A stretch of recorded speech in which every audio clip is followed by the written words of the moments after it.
Bonjour à tous, je vous retrouve aujourd'hui pour vous parler de mes dernières lectures, ce que j'ai lu ces 2 derniers mois. Et comme il y a pas mal de choses, je vais, je pense, découper cette vidéo en 2 parties et je vais vous parler aujourd'hui uniquement des classiques anglais que j'ai lus, puisqu'en fait, il y avait pas mal d'auteurs anglais que j'avais très envie de découvrir, de livres qui m'ont été conseillés un peu à droite à gauche, et comme la littérature anglaise n'est pas du tout ma préférée et n'est pas celle vers laquelle je vais me tourner naturellement, j'ai un peu traîné à les lire et je me suis décidée à me forcer un peu la main et à m'y plonger. J'ai fait de bonnes découvertes, je vais vous les présenter tout de suite. Juste pour info, je pense que certains de mes avis pourraient contenir ce qu'on appellerait des spoilers. Après, selon moi, dans ce genre de classique, la fin et le dénouement en fait sont souvent prévisibles et ne sont pas en tout cas le plus intéressant. Je vous préviens juste à ce niveau-là. Commençons tout de suite. J'ai d'abord lu Roxana de Daniel Defoe qui a été publié en 1724. Et alors pourquoi j'ai lu ce livre? Parce que je n'avais jamais lu Defoe, que c'est quand même un auteur renommé du début 18e, que Robinson Crusoe, dont je connais déjà l'histoire, ne m'intéresse pas du tout, et que j'avais entendu parler de celui-ci comme étant d'abord son dernier roman et aussi son unique drame. Alors de quoi ça va parler Roxana et notre narratrice? Elle nous raconte sa vie, ou plutôt même elle va nous confesser sa vie, puisqu'en fait, alors qu'elle était encore jeune et jolie, elle a été abandonnée par son mari, qui a complètement dilapidé leur fortune. Et pour survivre, alors qu'elle avait quand même 5 enfants, elle a dû déjà se séparer de ses enfants et elle est devenue la maîtresse d'un homme très riche. Elle va mener comme ça en fait une vie de courtisane durant laquelle elle va aussi amasser une belle petite fortune. Voilà, c'est une femme manipulatrice, égoïste, dont l'ambition démesurée va malheureusement pour elle trouver quelques limites. Et on va suivre un peu cette décadence pendant tout le roman. Alors ce qui est très intéressant je trouve dans ce roman, c'est sa modernité. Je dirais on est quand même en 1724 et Roxana est une femme à la personnalité forte. Elle va refuser de se remarier, va se libérer sexuellement parlant aussi, elle va devenir ce qu'on appellerait aujourd'hui une femme d'affaires même, ce qui n'était pas du tout courant ou imaginable à l'époque. Donc c'est très intéressant à ce niveau-là et c'est vraiment ce qui m'a plu en fait dans les premières pages. J'étais vraiment très agréablement surprise par aussi le ton qui est employé, l'insolence un peu, sa familiarité et j'ai envie de dire c'est à peu près tout puisque j'ai terminé ce livre en diagonale dans une souffrance infinie, interminable, imbuvable je dirais. Alors d'abord en fait sur la forme, puisqu'il faut savoir qu'il y a à peu près 380 pages et qu'il n'y a aucun chapitre. Et alors ni chapitre ni même paragraphe j'ai envie de vous dire. C'est vraiment imbuvable. On est 400 pages comme ça. C'est très lourd à lire, le style est vieillot. Alors on est en 1724 soit, mais il mélange en fait aussi beaucoup de discours indirects. Il a dit que, elle a répondu que, et donc il a redit que. Déjà ça alourdit et il balance des dialogues sans ponctuation. Donc vous trouvez des dialogues un peu en plein milieu d'un paragraphe.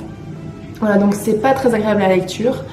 Et le style en soi, j'ai pas trouvé que c'était très bien écrit en fait. C'est très redondant, c'est lourd, c'est une abondance de détails qui nous intéresse très peu.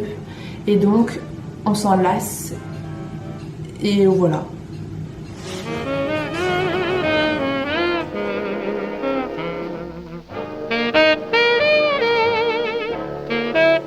Cette vidéo a commencé depuis 3 minutes et mon chat est déjà insupportable. Je disais donc que c'est un roman qui n'a aucune structure et qui n'est donc pas agréable à lire du tout. Je vous le conseille si vous tombez dessus par hasard en occasion. N'allez pas dépenser une petite fortune, ça n'en vaut pas la peine. Mais ça a son intérêt. J'ai ensuite lu Le Moine de Matthew Gregory Lewis qui a été publié en 1796, qui est un grand classique gothique, créateur même de ce qu'on pourrait appeler le horror gothique, qui a beaucoup influencé les romantiques, que ce soit Dickens ou Hugo chez nous, qui a aussi beaucoup plu à Lord Byron ou Sade, qui a influencé aussi les surréalistes, puisque Artaud en a fait une réécriture libre. Ça faisait très longtemps qu'il était dans ma palle, j'avais très envie de le lire et ce qui est intéressant ici c'est que Lewis l'a écrit en seulement 10 jours pour divertir sa mère et il l'a écrit quand il avait seulement 19 ans. Donc c'est assez prodigieux à ce niveau-là. Pour vous planter le décor, on est dans une abbaye isolée près de Madrid au XVIIe siècle. Le moine Ambrosio est idolâtré par tous les fidèles de la ville parce qu'il n'a jamais péché. Il prêche la vertu et la morale catholique à tout va. En fait, il a été recueilli quand il était bébé, et donc il a été élevé dans ce monastère, et il n'a jamais succombé au plaisir de la terre, au plaisir de la chair, la boisson, tout ce que vous voulez. Il se prend un peu pour un saint, et il applique une morale et une religion très rigoriste et intransigeante. Il y a beaucoup d'histoires qui vont s'entremêler, et il y a beaucoup de personnages qui vont entrer en jeu dans ce roman. Je dirais que les deux intrigues principales, ça va être d'abord la chute et la corruption du moine Ambrosio, qui va se révéler humain et donc faillible, et la romance entre un certain Raymond et une nonne, Agnès. Et ça va permettre en fait à Lewis aussi d'aborder plusieurs thématiques. D'abord celle de la religion. Il y a clairement une critique de la religion catholique dont tous les préjugés vont être exploités. Lewis était protestant, et on peut y voir aussi la dénonciation de l'Église du Vatican avec son matérialisme, son hypocrisie, son idolâtrie, sa corruption aussi. Et une deuxième thématique, je dirais, c'est la perversion, ou en tout cas la relation très ambiguë entre la mort, la sexualité, les corps des femmes en particulier, avec une certaine tendance, je trouve, à la nécrophilie. Donc ça plaira peut-être pas à tout le monde, mais en tout cas, si vous aimez les romans gothiques, ce qui est sûr, c'est qu'on y retrouve tous les attributs du genre. On y retrouve ce que j'aime, c'est-à-dire l'ambiance un peu mystérieuse, obscure, la multitude de personnages, les histoires qui s'entremêlent, des histoires de crimes, de superstitions, de fantômes, de magie. On y retrouve aussi des personnages qui sont guidés par leur passion, que ce soit la vengeance, l'amour, la haine, leur désir, la culpabilité. Voilà, tout ça j'aime beaucoup. J'aime aussi le style qui est très riche, très classique, mais très agréable à lire. Et on y retrouve aussi d'autres éléments du gothique qui moi me plaisent moins. Ça va être les longs monologues, les longues plaintes de nos personnages, alors que j'aime bien en fait au début, mais qui je trouve peuvent très vite devenir redondantes et m'ennuyer profondément. On y retrouve aussi justement ces personnages très soumis à leur passion qui tombent malades, s'évanouissent, voire meurent de tristesse, et j'en passe, un peu à la Dracula, ce que j'avais détesté dans ce roman. On l'a aussi ici bien sûr, et ça conduit en fait malheureusement selon moi à des portraits féminins très peu glorieux. On a soit la jeune fille naïve, innocente, vierge, sans personnalité et surtout victime tout le temps, ou la femme manipulatrice et démon. C'est très manichéen à ce niveau-là, très niais du coup je trouve sur cet aspect également. Et je sais que ça peut plaire, donc si ça vous intéresse, foncez. Et la particularité par rapport à d'autres romans gothiques est selon moi aussi cette tendance à l'extrême, c'est-à-dire que tout est poussé par rapport à ce qu'on peut trouver habituellement, en tout cas dans les ouvrages de cette époque, que ce soit pour les crimes, la sexualité, relations incestueuses, etc. Et c'est tellement d'ailleurs tiré à l'extrême qu'il y a un certain côté un peu burlesque et pittoresque, plus que c'est volontaire, hein, clairement. C'est une lecture que je vous conseille, qui ne m'a pas non plus subjuguée, mais qui vaut le coup d'être lue. Ensuite, j'ai lu, enfin, le portrait de Dorian Gray d'Oscar Wilde, publié en 1890, et c'est mon seul et unique coup de cœur de cette petite sélection d'aujourd'hui. J'ai adoré ce roman, c'est une véritable pépite. Alors, l'histoire est connue et reconnue, hein, je vais essayer d'être brève. Je pense en fait que ce qui est même plus intéressant et ce qu'il faut aussi savoir pour apprécier d'autant plus ce livre, c'est la vie d'Oscar Wilde, qui est, elle, peut-être plus méconnue, puisque Oscar Wilde est né à Dublin. Il est irlandais donc d'origine, et c'était un très bon élève. Il est rentré à l'université d'Oxford et ensuite il s'est installé à Londres, et il s'est très vite formé une réputation un peu de dandy. Il a intégré les cercles très sélects littéraires bourgeois londoniens. Il était marié, il avait des enfants, je ne sais plus combien, mais il a aussi entretenu une relation homosexuelle avec un certain Douglas, une relation homosexuelle qu'il avait tendance à affiché avec trop d'exubérance en public, alors que c'était illégal en Angleterre à l'époque. Et donc le père de ce fameux Douglas l'a traîné en justice, il a été condamné, le portrait de Dorian Gray d'ailleurs a servi de pièce à conviction, hein. Il a été condamné, il a passé 2 ans en prison entre 1895 et 1897, si je ne dis pas de bêtises, et quand il est sorti, il n'était plus le même, il s'est exilé en France, à Paris, et il a vécu dans la pauvreté, il est mort de maladie en 1900, donc relativement jeune. Voilà pour cette biographie, peut-être un peu très rapide. Mais ça aide, je trouve, à cerner qui était le personnage et à voir un peu cet aspect autobiographique dans ce roman. Pour le roman, donc très rapidement, Dorian Gray est un jeune dandy londonien, il a à peine 20 ans, il est très beau, il plaît beaucoup, exceptionnellement beau même on dira. Il se fait peindre le portrait par un de ses amis, Basil, et lorsqu'il se retrouve devant ce portrait fini, il dit quelque chose comme si seulement ce portrait pouvait vieillir à ma place et moi rester éternellement jeune. Bien sûr, c'est ce qui va se passer. Et en parallèle, il va nouer une amitié un peu toxique avec un certain Lord Henry qui n'a aucune morale et qui va le pousser à n'écouter que ses désirs personnels, à ne vivre que pour la recherche du plaisir, à user de son physique, de sa jeunesse pour manipuler, pour faire le mal en quelque sorte, et cette vanité, cette arrogance que va développer Dorian va le conduire à la décadence et à sa perte en quelque sorte.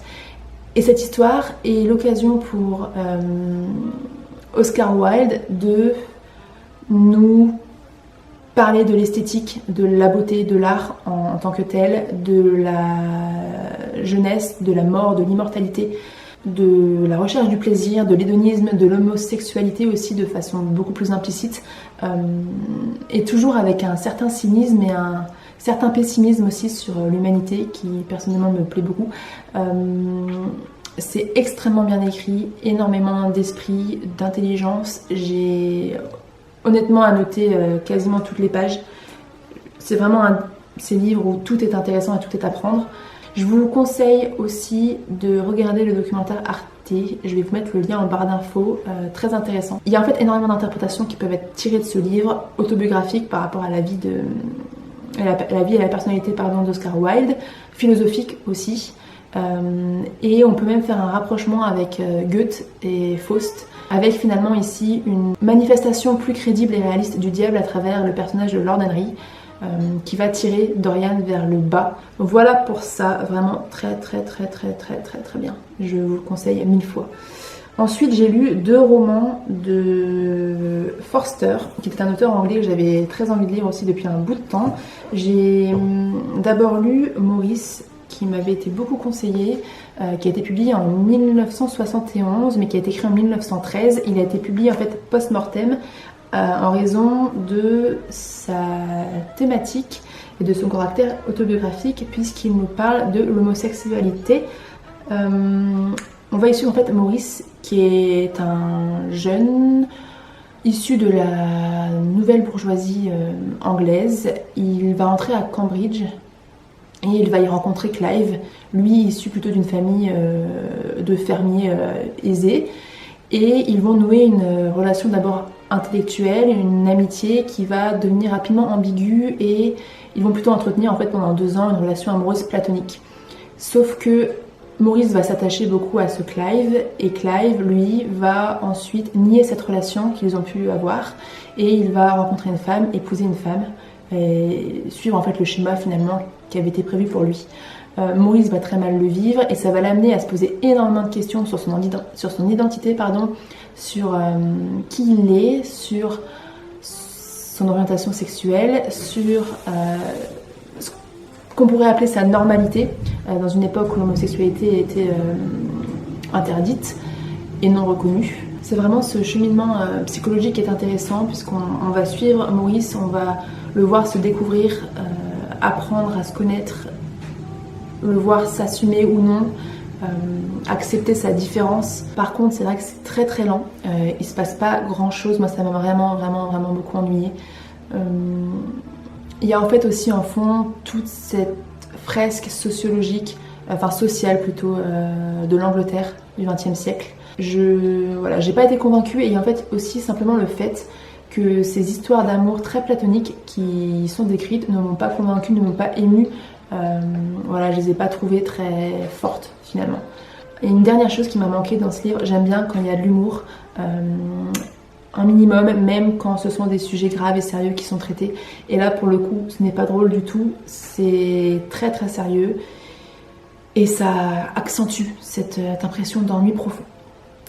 C'est tout de même un bon livre qui peut plaire, je pense.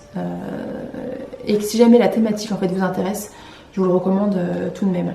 J'ai préféré en fait de Forster un autre livre qui m'avait été beaucoup conseillé, notamment sur mon post Instagram de Maurice, avec vue sur l'Arnaud. Un livre qui a été écrit plus tôt, en 1908, et qui est son plus connu, il me semble. Ici, on est au début du XXe siècle, et on va suivre Lucy Honeychurch, qui est une jeune fille issue de la bourgeoisie anglaise, de la nouvelle bourgeoisie même. Elle va partir en voyage à Florence avec sa cousine Charlotte qui sera aussi son chaperon et elles vont être amenées à rencontrer le fils et le père Emerson qui sont un peu bohèmes, ce sont des athées qui choquent la morale catholique et les conventions bourgeoises de l'époque et donc pleines de préjugés. Charlotte et Lucie vont d'abord s'en méfier, fidèles à leur éducation, elles vont les juger non recommandables et donc très peu fréquentables. Sauf que la curiosité de Lucie va très vite l'amener à se rapprocher de ces deux personnages, notamment du fils. Puis un événement malencontreux va amener Lucie et Charlotte à quitter soudainement Florence pour Rome, où Lucie va passer pas mal de temps avec un certain Cécile, un homme conventionnel assez froid, qui, une fois de retour en Angleterre, va la demander en mariage. Donc la question c'est est-ce qu'elle va épouser cet homme ou non. Et ce qui est très intéressant dans ce livre, c'est qu'on est vraiment au début de la modernité, et Lucie représente un peu cette jeune fille tiraillée entre à la fois les conventions bourgeoises, son éducation, ses carcans qui lui ont été inculqués depuis toujours, et une envie de liberté, de découverte avec le monde qui s'ouvre, le voyage à Florence ici représentant aussi l'ouverture. Et c'est sa rencontre avec George, donc le fils Emerson, qui lui est un garçon plein de rêves, d'illusions, très curieux, intéressé par le progrès technique, etc., qui veut vivre au jour le jour. C'est cette rencontre qui va la pousser à voir la vie différemment et à peut-être s'écarter du chemin qui était initialement prévu pour elle. Ce sont des chapitres très courts, c'est très bien écrit, il y a énormément de subtilité dans la description des paysages, des personnages, dans les relations, dans les émotions des protagonistes. C'est aussi suggestif, parfois j'ai moi-même eu du mal à visualiser les scènes puisqu'il ne dit pas tout, il est très implicite dans ce qu'il nous présente, donc il faut parfois réussir à suivre, mais c'est vraiment un roman que je vous conseille. Il y a un très bon équilibre entre aussi les dialogues et les descriptions. Si vous voulez découvrir Forster, commencez plutôt avec celui-ci d'ailleurs qu'avec Maurice. Par contre, si vous n'aimez pas celui-ci, n'hésitez pas non plus à aller voir Maurice puisque je trouve qu'ils n'ont absolument rien à voir. Le seul point commun étant peut-être cette idée que finalement l'amour brise un peu les barrières sociales, qu'il n'y a pas de classe en amour et c'est tout, c'est déjà suffisamment beau. Voilà, deuxième roman que je vous conseille beaucoup. Je vous retrouve quelques heures plus tard, j'ai eu un souci de batterie, il me restait 2 livres à vous présenter, le premier étant une petite déception puisqu'il s'agit de A Handful of Dust, donc une poignée de cendres en français, d'Evelyn Waugh, je ne sais pas tellement comment ça se prononce, on l'appellera Evelyn. J'avais envie de découvrir cet auteur depuis pas mal de temps, il est principalement connu pour avoir écrit Brideshead Revisited, qui est son chef-d'œuvre, mais qui est très classique, et j'avais donc envie de le découvrir avec quelque chose d'un peu différent, et c'est pour ça que je me suis tournée vers ses satires. Celle-ci est très connue, il a aussi écrit Vice Bodies, j'avais hésité à commencer par celle-là. C'était une bonne lecture en soi, voilà, maintenant ça m'a pas convaincue pour plusieurs raisons. On va suivre Brenda et Tony, qui est un jeune couple en Angleterre. Ils vivent dans un château en campagne. C'est un château que Tony a hérité de sa famille. Ils ont un fils, un petit blagueur. Et Tony se satisfait très bien de sa vie. Il aime juste aller chasser, lire son journal. Ils ne reçoivent pas grand monde, sauf que Brenda s'ennuie. Et elle va, lors d'une sortie à Londres, rencontrer le jeune Beaver, qui n'est pas intéressant du tout, qui sort et est présent dans toutes les soirées londoniennes, mais dont tout le monde se moque. Il est bête tout simplement. Elle va en faire son amant, elle va trouver x et x excuses pour se rendre à Londres régulièrement, et lorsque Tony va la prendre, il va prendre une décision assez surprenante. Et c'est un peu le twist de ce livre, ce qui est intéressant, ce qui le rend assez original. Il est aussi assez particulier puisqu'il y a deux fins, c'est-à-dire que Evelyn Waugh nous propose deux fins différentes, à nous de choisir celle qu'on préfère. Après, personnellement, j'ai trouvé le style très froid. On ne s'attache pas aux personnages, ils sont tous détestables, ils n'ont pas vraiment de profondeur en fait. Alors après vous allez me dire c'est le principe d'une satire, je sais bien, mais du coup c'est vrai que j'ai eu du mal à accrocher. L'auteur est aussi très conservateur, il était très raciste et on le sent dans certaines parties du roman, donc c'est pas forcément plaisant à lire on va dire. Il y a un humour aussi qui est très anglais, plus que dans les autres ouvrages que je vous ai présentés d'ailleurs et qui m'a pas tellement plu. Et ce livre c'est clairement aussi la critique de la société de l'époque, une société hypocrite, superficielle, qui ne s'intéresse pas à grand chose à part à son propre nombril. Et il y a un aspect un peu autobiographique je pense, puisque l'auteur a lui-même divorcé de sa femme, elle l'a trompé je crois, et il en a beaucoup souffert, il a été dépressif et il s'est tourné vers la religion, il s'est converti tardivement en catholicisme, puisque c'était pour lui un peu la seule solution pour combler ce vide, ce qu'il ne trouvait pas finalement dans la société, dans les autres, et je pense en lui-même, puisqu'il était très pessimiste. Voilà, c'est un personnage un peu particulier. Ce côté-là est très bien retranscrit, tout le monde en prend pour son grade. Donc en tout cas le côté satire, si vous aimez ce genre d'écrit, est plutôt réussi. Et ça reste un livre qui est assez original et que je peux vous conseiller, même si il m'a pas emballé plus que ça. Voilà pour ça, et le dernier ouvrage dont j'ai envie de vous parler, qui est finalement mon second préféré dans cette sélection du jour, c'est Jean Rhys, La prisonnière des Sargasses, en anglais White Sargasso Sea. Alors la couverture ne lui fait pas du tout honneur. Il a été publié en 1966 et ici aussi, ce qui est très intéressant pour comprendre ce roman, c'est de s'intéresser à la vie de Jean Rhys, puisque elle est née en 1890 en Dominique, donc dans les Antilles britanniques, et son père était gallois, sa mère créole blanche. Elle a grandi dans les dernières années donc, du colonialisme britannique. Elle s'entendait pas bien avec sa mère, donc je crois à ses 16 ans, elle est partie vivre en Angleterre chez sa tante. Elle a cherché à devenir actrice, mais elle s'est fait rejeter parce que son accent anglais était mauvais. Elle a du coup enchaîné des petits boulots assez précaires. Elle a eu une vie assez tragique, beaucoup de tragédies personnelles en fait. 3 maris, un divorce, un mort, un en prison, 2 enfants, un mort, un qui est resté vivre chez le père.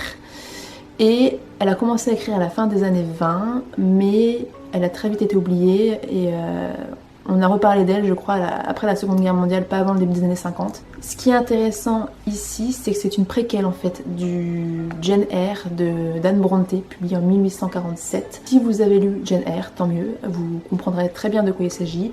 Si vous ne l'avez pas lu, que vous avez envie de le lire, je vous conseille de le lire avant de lire celui-ci. Et si comme moi vous n'avez pas envie de lire Jane Eyre parce que ça ne vous intéresse pas, franchement le résumé Wikipédia fait très bien l'affaire. Moi ça m'a largement suffi pour comprendre de quoi il retournait. Jean Rhys va s'intéresser à la vie d'Antoinette Cosway, plus connue sous le nom de Bertha Mason, qui est la femme de Rochester, la folle dans le grenier. Je crois qu'elle est surnommée The Mad Woman in the Attic. Elle va essayer d'expliquer quelle a été sa vie et de nous raconter comment elle s'est retrouvée dans ce grenier, dans cette situation, et comment elle est devenue folle, en tout cas selon les propos de son mari. C'est un roman qui est très intéressant, qui est divisé en 3 parties, 2 parties qui vont être narrées par Antoinette Cosway elle-même, et une partie qui est narrée par Rochester. On a uniquement leur avis, uniquement leur point de vue, on n'a pas du tout de vision globale ou objective de ce qui se passe. Et on va d'abord suivre Antoinette, son enfance en Jamaïque, tiraillée entre 2 identités, 2 origines, celle britannique et celle antillaise. Elle a du mal à trouver son identité et sa place, aussi avec une mère avec laquelle elle ne s'entend pas, et face à l'hostilité des anciens esclaves. Une enfance pas forcément facile et très solitaire en tout cas. Puis on va assister à sa rencontre avec Rochester, comment elle va être amenée à l'épouser et comment elle va très vite déchanter et se retrouver au fond de ce grenier. Ce que j'ai beaucoup aimé en fait aussi dans ce roman, ce qui me plaît en général et ce qui est particulier, donc je sais que ça plaît pas forcément à tout le monde, mais il y a beaucoup de phrases courtes, abruptes, des passages qui peuvent être lacunaires, implicites, on comprend pas toujours où on est, ce qui se passe, parce que pour accompagner aussi la détresse de ces personnages, leur angoisse, leurs émotions, etc., Jyn Rhys, elle rentre dans leur tête et parfois on n'arrive pas toujours immédiatement à identifier la réalité, des cauchemars, des hallucinations, etc. Voilà, ça peut être un petit peu déroutant à ce niveau-là. Et la reproche vraiment que je pourrais en faire, c'est que c'est parfois peut-être un peu trop décousu et fragmenté tout de même, et que dans cette volonté de défendre, de redonner une vie à ce personnage de Jane Eyre, il y a quand même, je pense, de la part de Jyn Rhys, une certaine affirmation aussi féministe. Et pourtant, on a un personnage, alors je vais pas non plus vous spoiler là-dessus, mais qui reste dépendante d'un mari qui ne l'aime pas et la traite très mal, et qui se laisse traîner vers le fond sans tellement réagir. Voilà, c'est tout ce que je voulais vous présenter aujourd'hui. J'espère que cette vidéo vous aura plu et intéressé, que vous y aurez trouvé peut-être des idées de lecture. Si jamais vous avez lu l'un de ces livres, comme toujours, n'hésitez pas à m'en faire part en commentaire. J'aime toujours échanger sur des lectures communes. Et on se retrouve bientôt, du moins pour la seconde partie de ce bilan avec des choses un peu différentes. Et je vous dis donc à très vite.